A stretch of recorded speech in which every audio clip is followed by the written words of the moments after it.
亲爱的弟兄姊妹、朋友们，在上2集的展翅鹰扬中，我们看到在世界局势变动的时刻，一群台湾的青年基督徒从人的历史中被带进神圣的历史里。今天就让我们展翅鹰扬，飞越海峡与山林，飞到那个促使世界局势大变动的现场，就是苏联解体之后的俄罗斯。从几位生在苏联、长在苏联，又亲眼见证苏联解体的俄罗斯弟兄们口中，听听他们切身的经历，看看这神圣历史在北方极地的扩展。今天要与我们分享的有 Dima 弟兄、Leonid弟兄、Oscar 弟兄和 Andrey 弟兄，他们会一一介绍自己，并说说那场发生在他们身上的大变动。Да, с кого мы начнем? Ну, Дима, пожалуйста. My name is Dima Yermakov. I was born in Moscow, in the capital of the Soviet Union at that time. As a typical young person in the Soviet Union, I was born and raised in an atheistic family, in an atheistic society in general, and no one around me ever talked about God. Believers in general were considered uneducated and even superstitious people. Behind the so-called Iron Curtain, life was quite gray and gloomy for us, especially for a young person, and everything outside seemed bright and wonderful. A world full of opportunities just shut off from us. My generation, in principle, was very open and eager to get to know this world, as much as we could. And we, of course, had a very idealistic view of it. I would say that in the society, in the Soviet Union in general, there had been a demand for change for a long time. If you know the history, even officially that period of time in the Soviet Union, late 70s and the 80s, is called stagnation period. That stagnation had been pervading every aspect of our lives for almost 2 decades. And you can say we were excited. We welcomed those changes. And I personally was excited, and I was full of expectation. Eventually, of course, things started to develop in a different way. People started to lose their jobs, lose their savings, and there was civil unrest in many of the former Soviet republics. Eventual collapse of the Soviet Union at the end of December of 1991. And that was very sad, of course. We didn't expect that. But of course there was no way back. So many people's lives was really shattered.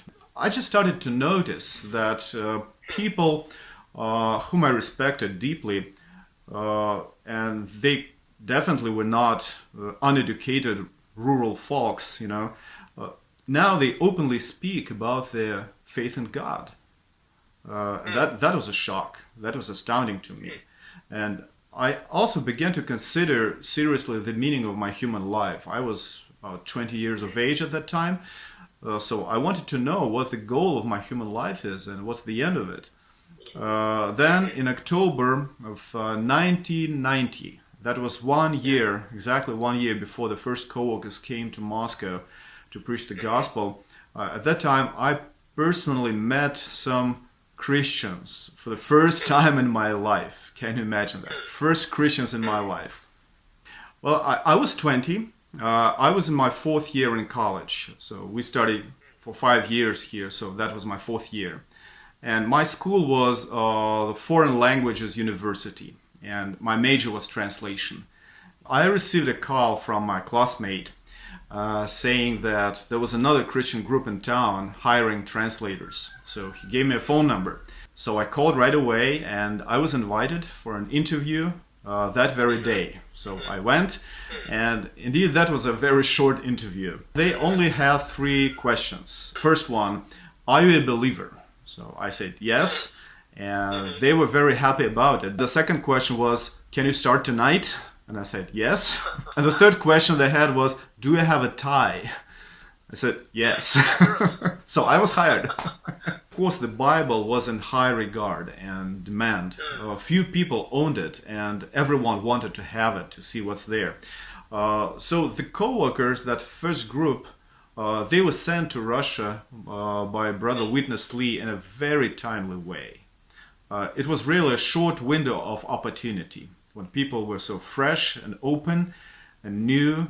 As you know, Brother Lee was a person never missing opportunities, and we are so happy that this first group came at that very time. Hi, David. Nice to see you. My name is Leonid Bratsev. I was born and raised in Moscow, and I came into the recovery in June of 1992. I was 30 years old at that time, and I was working as a professional translator. I had graduated from the Moscow University for Foreign Languages in 1984, and so I was working as a professional translator, and at that time I was working for the government radio station. I was not a Christian at that time. I was born in 1962, and I grew up in the 1960s and 70s in a society that was completely atheist. I didn't hear anything about God or the Lord Jesus, just nothing. But, however, over the years, I developed some concept in my mind that God must be there. I just don't know Him, but He must be there. And also, over the years, I felt some discomfort in my conscience because I just lived as a worldly person like all the other sinners did. I was a sinner before God and man. And so my conscience was bothering me. So when I first met the brothers, one of the brothers spoke a very simple thing to me. He said, 2,000 years ago, a wonderful event happened on the earth. God became a man. And this is what struck me. This is what, touched me very deeply, because I realized God is not really a religion or a teaching. God is a living person. And if I want to know Him, I may know Him as a living person.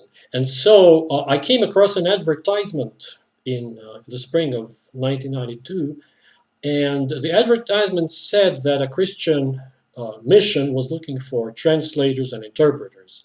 And I got interested, and I wanted to try. So I applied for an interview, and that's how I met the brothers. The brothers invited me to come in for an interview. I remember very well that the interview was scheduled for 10:30 in the morning. I came earlier because I didn't want to be late. So I was waiting in the hall, and I wasn't expecting anyone to come and invite me at exactly 10:30. I thought I would have to wait for another maybe 15 minutes. I was prepared. But believe it or not, exactly at 10:30, the door opened, and a brother came out. He was smiling, and he called me by name. He said, "Leonid, good morning. Come in. We're waiting for you." I was so, pleasantly surprised because this was not something I expected, honestly. I had never met this kind of humanity before. We spoke, and I told them, I'm looking for a long-term permanent job with a good prospect, And they were so open, and they felt good about it. They said, yes, we can hire you, and we can, offer you the kind of job you're looking for. So, and after that, they preached the gospel to me, and I received the Lord, and I began serving the Lord. And today, I'm serving the Lord mostly in the publication work in Moscow, and I also serve with other brothers in the church and in the Lord's work. Hi, David. My name is Oscar Tukrov. I was born and raised in Russia, in St. Petersburg, Russia. And I grew up in the Soviet Union. And before I met those Christians, I have never seen one Christian in my whole life. I read about Christians, I knew about Christians, but I have never seen any Christians in my life before. And I had a number of questions about a Christian faith. Some of my friends called me and they said that there are some Americans here in St. Petersburg and they're looking for translators to help them translate for some of the Christian conferences. And I was in my last year of the medical school. I was going into the medical school, and I thought this would be a wonderful opportunity to work some and to gain some experience of English and to meet some Americans. Plus, as soon as I realized that they are Christians, I just felt that this is an opportunity for me to know something about the Bible. You know, growing up in the Soviet Union, you never had a Bible. I mean, a regular person had never seen a Bible in his whole lifetime. So when I heard there are Christians in St. Petersburg and they are looking for translators, I was hoping that I would meet some Americans, I would improve my English, and I would learn something about the Bible. And this was a wonderful opportunity. So that I took it and I went and I met the saints. They interviewed me and they asked me to work for them. I really was not a Christian. I believed that God exists. I believed that there is God in the universe, but I didn't know how to approach him. I was hoping that these brothers and sisters would answer some of my questions. My first job was to call the ones who had ordered the books and invite them for the gospel conferences. So I was calling people and inviting them for the gospel conferences before I was actually saved. But I didn't hear the gospel very much because my job was to prepare the baptismal behind the scenes. So I never was in the hall and I never heard the gospel. But something about these people really attracted me, and I was interested in why they would come to the Soviet Union. Why would they be giving their life and abandoning everything and coming here? And I began to inquire them, and some of them tried to preach the gospel to me, but I was not very open. I was not ready to take that step. But eventually they began to pray for me. I mean, to this day, I meet some people that tell me, you know, we prayed for you those years, and we remember your name. Some of the coworkers send my name to the saints in the States, especially in the Bay Area, and some of the saints prayed for me, and I believe that gradually the Lord turned my heart. And I remember 8 months later, after I met the saints, one of the brothers asked me to pray with him, and he asked me to pray that the Lord would make himself real to me. And he said, you just repeat after me, Lord, make yourself real to me. And I repeated after him. And then at one point he said, Lord, come into me. And after being with the brothers and sisters for 8 months, I knew what it meant. But I still couldn't resist. Something within me was prompting for me to pray. And I prayed, and I believe I was saved on that very moment. That was at the end of August of 1992. That was wonderful. And Brother Andrey, your background is totally different from the other brothers, right? Why don't you share with us your experience? My name is Andrey Rudomyotkin, and I was born and raised in a small town in the southern part of Russia. I came into the church life in 1992, and at that time I was 19 years old. At that time, actually, I was in Moscow. I was in the Russian military, serving as a private soldier. In contrast with many other brothers and sisters in the former Soviet Union, I was a believer by that time. And actually, I was born and raised in a Christian home and in a big family of 7 children. And my parents were and still are genuine and devout Christians. They love the Lord and they love the Word of God. And as I was growing up, they taught me and my brothers and sisters how to pray, of course, how to read the Bible, how to go to meetings. And, you know, at that time, we used to go to 4 mandatory meetings a week. Although we were very little, but my parents, they were very consecrated people, so they would bring us to the meetings every time. One of the first books that I started to read was the Bible, of course. So from my very childhood, I was taught that there is God, that God so loved the world that he sent his son to save sinners. Because we were growing in the atheistic society that was, I could say, hostile toward believers. And despite the believers, things like disrespect, mistreatment, maltreatment, making fun of us, picking on us, different kinds of restrictions were very common in our daily living, in our schools and jobs. And it's, not talking about some more serious actions from the side of the government of putting some, devout Christian leaders into prison, causing sufferings and persecution.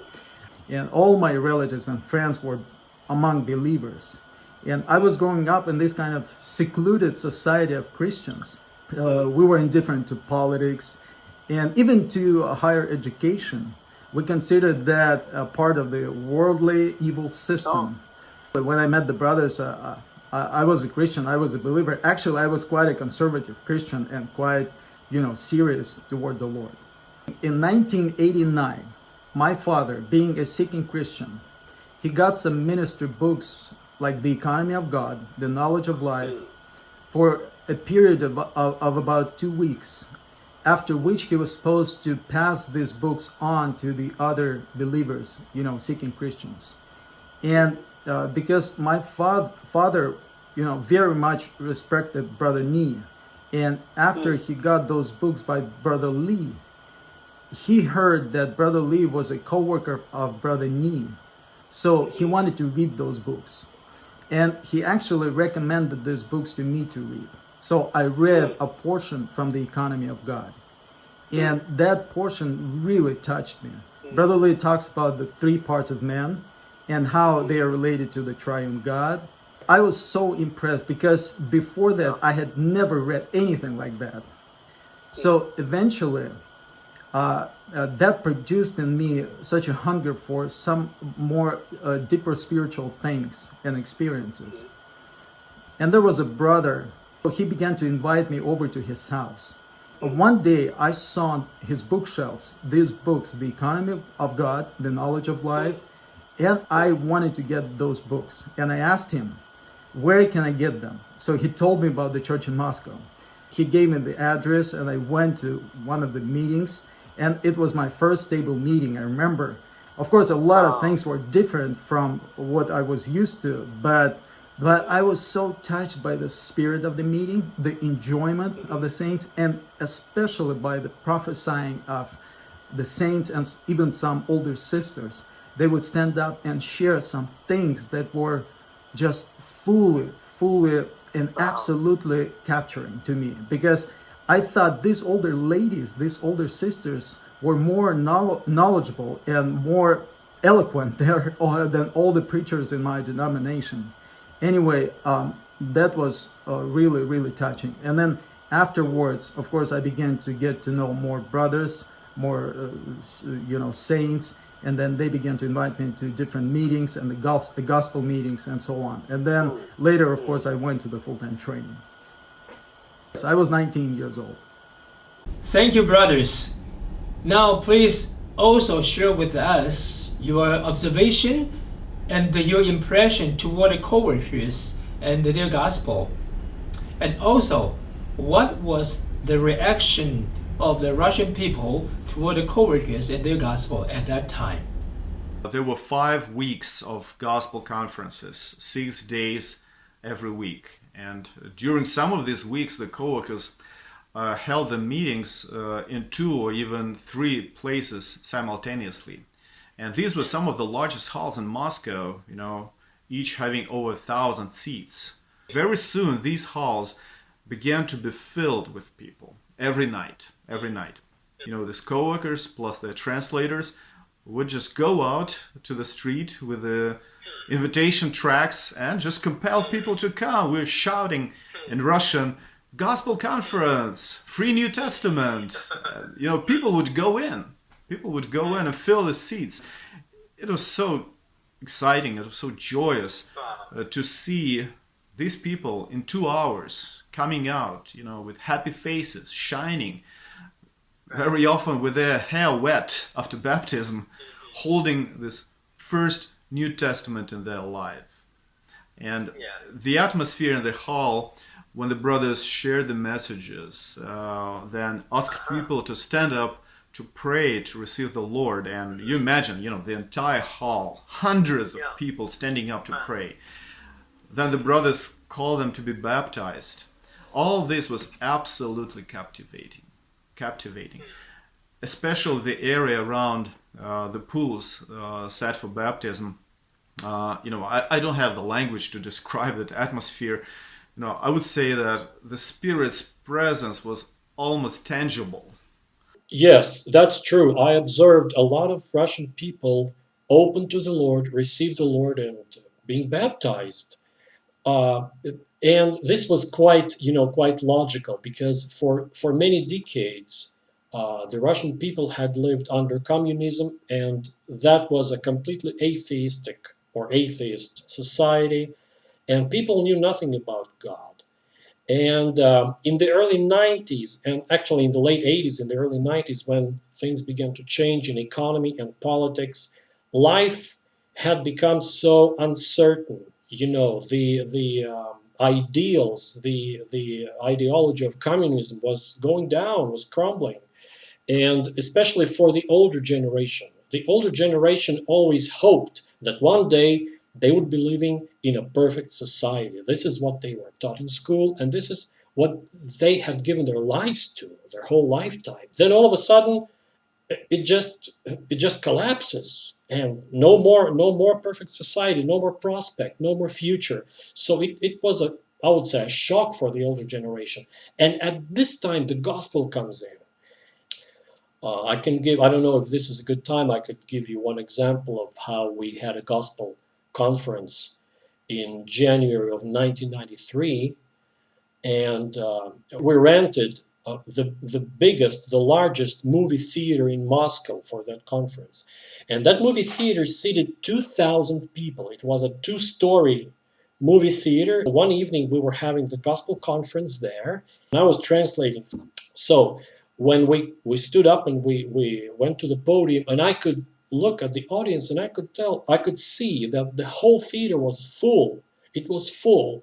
Virtually all the 2,000 seats were taken by people. People were, it was unbelievable. And then at the end of the message, the speaking brother said, if you want to receive the Lord, you need to stand up and pray. And again, I was looking at the audience, and I could see that the whole audience stood up. During that time, the Lord has really prepared the situation in the Russian-speaking world. I would say that the whole years of the communist system in the Soviet Union has prepared people for the gospel. I would say that I still vividly remember the crowds that came to the gospel conferences. The brothers, when they came to St. Petersburg, they rented the music theater. That theater could seat 3,500 people. And every day, for 5 weeks, every day, literally, David, every day, that hall was full of people. We had thousands and thousands of people every day. I have never seen anything like this in my whole life. I would say that at that time, people in the Russian-speaking world were very open. 人类的历史里面隐藏着神的历史，人类历史中的世界局势都是神在神圣历史中行动的指标。当世界局势改变的时候，我们就该领悟，这是神要发起一个转移时代的行动的时候了。此时，我们若能抓住机会，配合他的行动，就有可能成为神时代的凭借，成为对神有时代价值的人。我们4位亲爱的俄罗斯弟兄们的见证还没有讲完，但是我们今天的采访要暂告一个段落了。下周他们还要继续分享，在他们那个世局巨变的时代，他们还有什么更切身、更深刻内在的经历，也让我们一同来见证他们从人的历史被带进神圣历史的过程，以及那个时代圣灵荣耀的工作。下次不要错过我们再一次的展翅鹰扬哦，也请不要忘记给我们点赞、分享和留言。我们下次见。